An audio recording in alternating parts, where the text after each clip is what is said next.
Selamat datang lagi di Penyelaman Mendalam kita. Anda pasti pernah lihat jalak kebo kan? Itu loh, burung hitam mengkilap yang sering keliaran di sawah, kadang dekat kerbau, atau mungkin ada yang pelihara di rumah karena, katanya bohoki.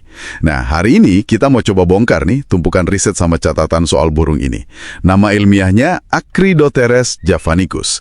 Kita mau lihat gimana cerita-cerita rakyat, mitos-mitosnya, yang menarik itu ternyata nyambung banget sama perilaku biologisnya dia. Betul sekali, misi kita kali ini yaitu coba menjembatani narasi budaya cerita lama itu sama apa kata sains. Ini mitos cuma dongeng aja atau gimana ya hasil pengamatan jeli orang dulu terhadap alam?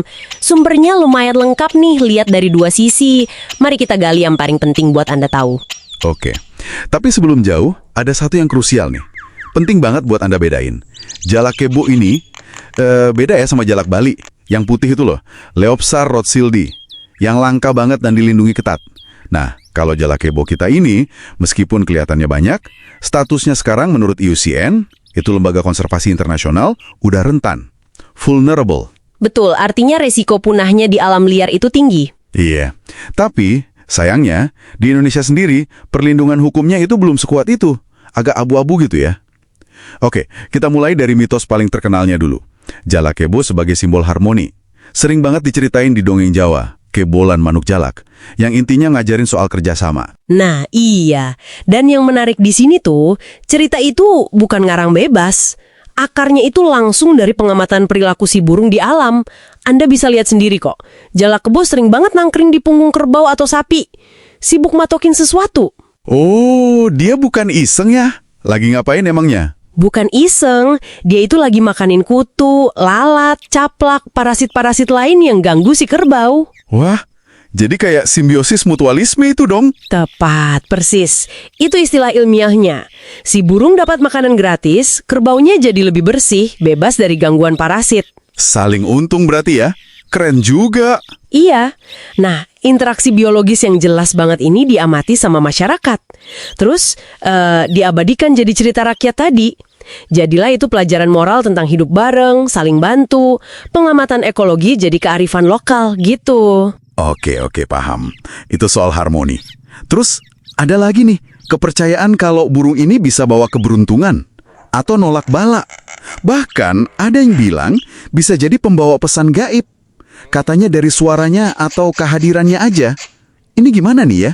Nah, kalau yang ini nyambungnya ke kemampuan lain jalak kebo yang emang luar biasa, yaitu kecerdasan sama kemampuan vokalnya.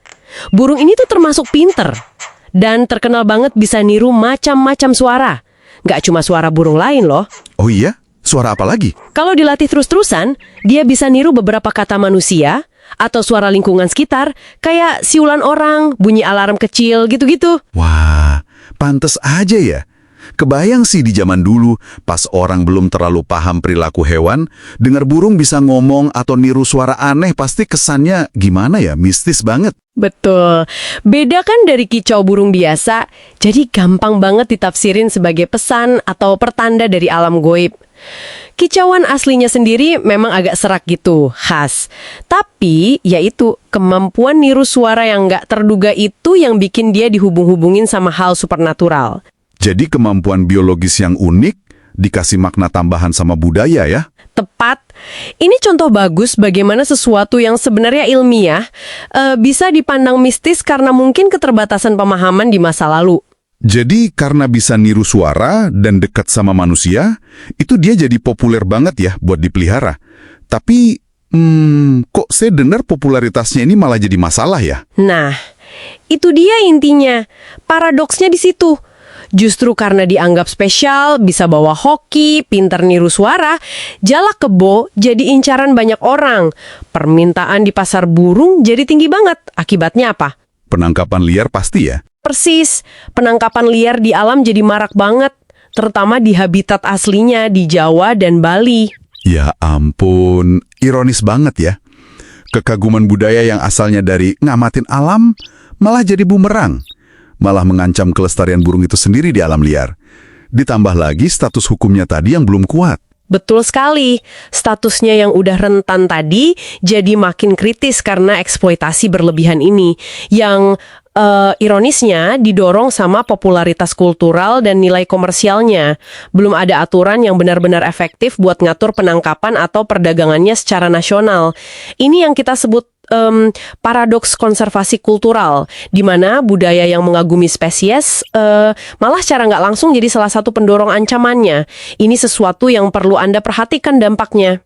Oke, jadi kalau kita simpulkan nih, mitos-mitos Jala Kebo ini ternyata bukan cuma fantasi kosong ya, tapi lebih kayak cerminan gimana budaya kita mencoba memahami, memberi makna pada perilaku asli burung ini. Simbiosisnya sama kerbau, pinternya niru suara, adaptasinya hidup dekat manusia, gitu ya? Iya, betul. Memahami hubungan ini penting buat Anda. Kenapa?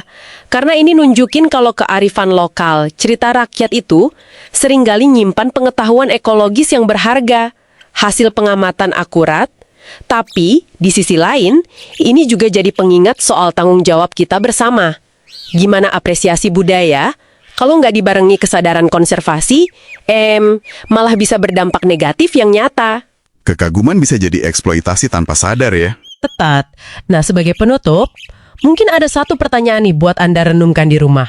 Mengingat gimana mitos dan popularitas Jalak Kebo ini secara ironis justru mengancam keberadaannya, gimana ya caranya kita bisa tetap menghargai cerita budaya, kearifan lokal, tanpa malah membahayakan alam yang jadi sumber inspirasinya itu? Sebuah dilema yang menarik, sesuatu untuk kita pikirkan lebih lanjut ya.